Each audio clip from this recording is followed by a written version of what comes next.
Hi കൂട്ടുകാരെ, എൻ്റെ പേര് ബിബിൻ. ഞാൻ 2ാം ക്ലാസ്സിൽ പഠിക്കുന്നതാണ്. നമുക്കിന്ന് കൊറോണ വൈറസിനുള്ളൊരു പാട്ട് പഠിച്ചാലോ? നമുക്ക് വീട്ടിലിരുന്നിടാം കൊറോണ വൈറസ് എന്ന് പറഞ്ഞ വൈറസിനെ ചെറുത്ത് തോപ്പിക്കാം.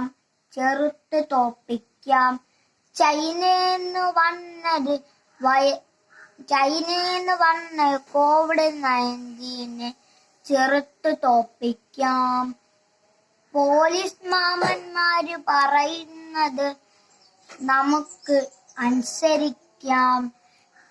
ആരോഗ്യ പ്രവർത്തകന്മാര് പറയുന്നത് പോലെ നമുക്ക് ശീലിച്ചിടാം.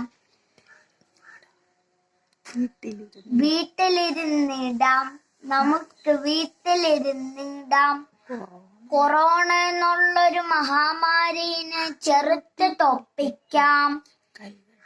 കൈ കഴുകി സാനിറ്റൈസർ അടിച്ചു മാസ്കും വെച്ച് നടക്കാം. കൊറോണ എന്നുള്ളൊരു മഹാമാരിനെ നമുക്ക് ചെറുത്ത് തോപ്പിക്കാം. നമുക്ക് വീട്ടിലിരുന്നിടാം കൊറോണ എന്നുള്ളൊരു മഹാമാരിനെ ചെറുത്ത് തോപ്പിക്കാം. Thank you. ബൈ.